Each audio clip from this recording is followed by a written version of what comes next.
This is a plant that lives up to its name. Let's talk about Ferocactus.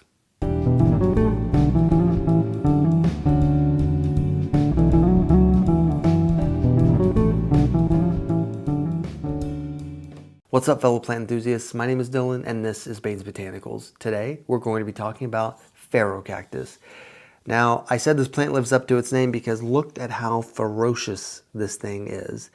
If we get a good look at some of these spines, they are actually hooked and they are extremely sharp.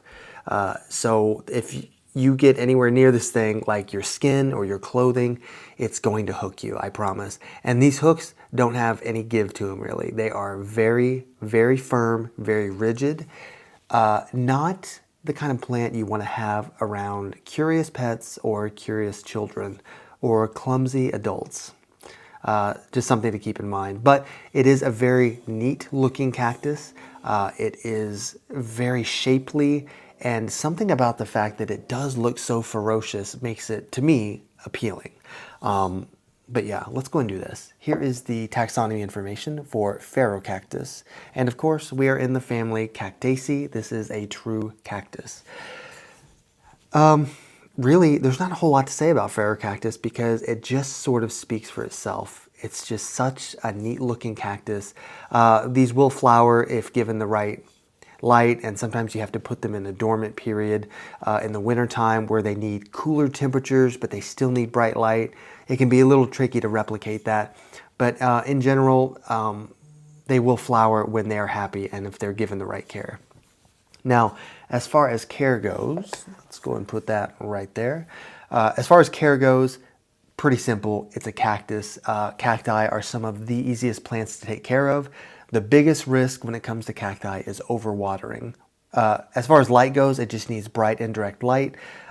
Even under a grow light, like most of my plants are, it'll do just fine. Stay away from direct sun though, because they could get sunburned, especially if you have one that's smaller like this. But even bigger plants, I have noticed they will get sunburned if they're in the heat for too long. And that's because the cacti in our homes are used to being in our homes, and they grew up in a greenhouse. These plants didn't grow up naturally in the desert where they were more adapted to that extreme heat all of the time. It's almost like if you have a person that's never been outside and suddenly you stick them outside, they're probably going to get sunburned very easily, which is a weird analogy, but it works. As far as watering goes, let it dry out completely and leave it dry for a little bit before you water again, because that's what they like. That's what they're used to. Cacti have kind of unsophisticated root systems because in the desert it rains and the desert sucks up the water really quick. So cacti roots tend to be a little shallower and a little bit less sturdy, I guess. Maybe sturdy is not the right word. Resilient? Whatever. Regardless, they are sensitive to too much water. And the stem, you can get stem rot too. If the soil around the stem of your plant is too moist, there's a good chance for bacterial growth, fungal growth, rot, things like that. And a cactus of this shape, if it gets stem rot, it's pretty much done. There's really not a good way to salvage kind of the barrel-shaped cacti. Serious cacti, the ones that are tall, those you can salvage, but most of the time it's easier just to replace the plant, unless it's just extremely sentimental. But yeah, as far as like our watering scale goes, these are the ones that can go the longest without water.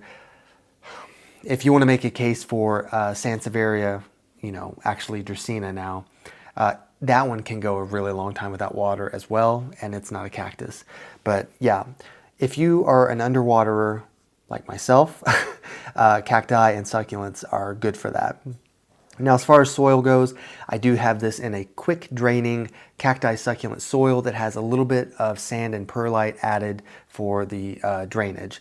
I do have it in a terracotta pot, which has a little bit of patina on it, which is kind of a nice look. Terracotta will keep that soil from staying moist for too long. Terracotta actually wicks the moisture away from the soil, so that's why it's usually recommended for cacti and succulents. Now, humidity, you don't have to worry about that because in the desert there is minimal humidity, so you don't have to supplement humidity with cacti and succulents. Easy enough, right?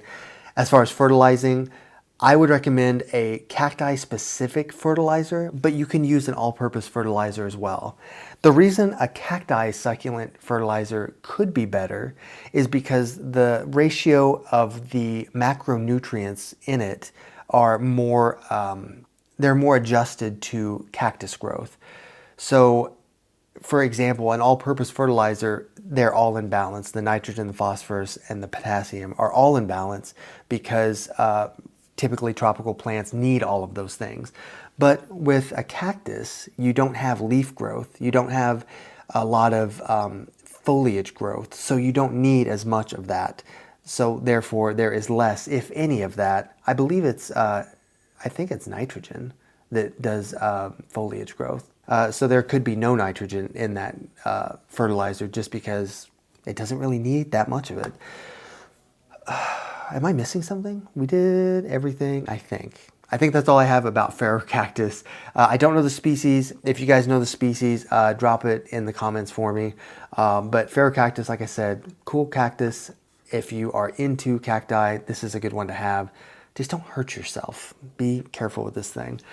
Anyway, thank you guys for your comments and everything, and for your likes and subscribes, and for sticking with me, and for being a part of our little family here that we have on this channel. I love seeing when new people show up, and I feel like we are such a welcoming group that it really means a lot to me. And part of my goal with this channel has always been making people feel welcome, and for educating, not just me doing the educating, but educating each other, because I've learned a lot from you guys too. So thank you so much for all of that. Until the next video, I will see you very soon. Thank you.